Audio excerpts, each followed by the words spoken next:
ઉત્તરાયણ પર્વમાં પતંગની દોરીથી પક્ષીઓને ઈજા થતી હોય છે, જે ઈજાગ્રસ્ત પક્ષીઓને તાત્કાલિક સારવાર મળી રહે અને તેનો જીવ બચી શકે અને કેવી રીતે સારવાર આપી શકાય તે માટે ભરૂચ સામાજિક વનીકરણ દ્વારા ટ્રેનિંગનું આયોજન કરવામાં આવ્યું હતું। અવકાશી યુદ્ધનું પર્વ એટલે ઉત્તરાયણ। ઉત્તરાયણ પર્વ જેમ જેમ નજીક આવી રહ્યું છે તેમ તેમ પતંગ રસિકોમાં ઉત્સાહ જોવા મળી રહ્યો છે, તો બીજી બાજુ પતંગની મજામાં દોરીની નિર્દોષ પક્ષીઓ ઈજાગ્રસ્ત થતા હોય છે, જેના કારણે સરકાર દ્વારા કરુણા અભિયાનની શરૂઆત કરવામાં આવતી હોય છે, જેના ભાગરૂપે ભરૂચમાં પણ 10 જાન્યુઆરીથી 20 જાન્યુઆરી સુધી કરુણા અભિયાન 2024નો પ્રારંભ કરવામાં આવ્યો હતો।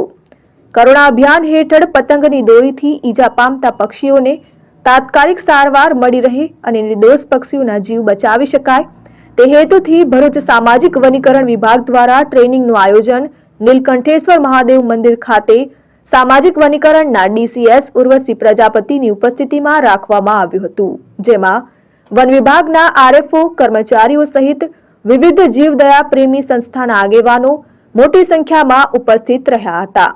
આ પ્રસંગે ભરૂચ સામાજિક વનીકરણના ડીસીએફ ઉર્વશી પ્રજાપતિએ જણાવ્યું હતું કે ઉત્તરાયણ પર્વ આવે એટલે 10 થી 20 જાન્યુઆરીના રોજ કરુણા અભિયાનનો પ્રારંભ થતો હોય છે, જે અંતર્ગત પતંગની દોરીથી ઈજા પામતા પક્ષીઓને તાત્કાલિક સારવાર મળી રહે કેવા પ્રકારની સારવાર આપવી, ઉત્તરાયણ પર્વ દરમિયાન તાલુકા અને જિલ્લા કક્ષાએ લોકોમાં જાગૃતિ આવે તે માટે રેલી યોજવામાં આવશે। ચાઇનીઝ દોરીનો ઉપયોગ ન કરવો જોઈએ તાલીમ યોજાઈ છે, જેમાં વન વિભાગનો સ્ટાફ, વિવિધ જીવદયા સંસ્થાના આગેવાનો સહિત શાળા અને કોલેજના વિદ્યાર્થીઓ જોડાયા હતા। વન વિભાગ દ્વારા હેલ્પલાઇન નંબર 8320022002 જાહેર કરવામાં આવ્યો છે, જે નંબર ઉપર મેસેજ કરવાથી રેસ્ક્યુ સેન્ટર અને કલેક્શન સેન્ટરની માહિતી મળી રહેશે। આજ રોજ સામાજિક વનીકરણ વિભાગ ભરૂચ દ્વારા આગામી જે ઉત્તરાયણનો પર્વ છે એના અંતર્ગત કરુણા અભિયાન અંતર્ગત અમે એક આજે તાલીમનું આયોજન કર્યું છે અને આ તાલીમની અંદર અમારી સાથે અમારો જે ફોરેસ્ટ વિભાગનો સ્ટાફ, એનજીઓ, બીજા વોલ્યુન્ટર્સ, સ્કૂલ અને કોલેજના બાળકો અમારા સાથે જોડાયા છે। ઘાયલ પક્ષી આપણાને મળે તો આપણે એની સારવાર માટે શું કરવું જોઈએ અને સારવાર કેન્દ્ર જે છે ત્યાં સુધી પહોંચાડતા સુધીમાં એને આપણે કઈ રીતે હેન્ડલ કરવું જોઈએ એના માટેની એક તાલીમનું આયોજન કરેલ હતું, જેમાં 300થી પણ વધુ લોકોએ ભાગ લીધો છે। વન વિભાગનું જે આ કરુણા અભિયાન છે એ 10 જાન્યુઆરીથી 20 જાન્યુઆરી સુધી કરવામાં આવે છે। આ અંતર્ગત જિલ્લા કક્ષાએ અને તાલુકા કક્ષાએ અમે જાગૃતિ માટે રેલીનું આયોજન કરેલ છે કે આપણે જ્યારે પતંગ ઉત્સવ કરીએ છીએ તો પક્ષીઓને હાનિ ન પહોંચે એ રીતે પતંગનો આપણે ઉત્સવ ઉજવવો જોઈએ અને કરુણા અભિયાન અંતર્ગત ચાઇનીઝ દોરીનો ઉપયોગ ન કરીએ। સવારે અને સાંજે જ્યારે પક્ષીઓનો બહાર અને ઘરે આવવાનો સમય હોય છે એ સમય દરમિયાન આપણે પતંગ ચગાવવાનું ટાળીએ।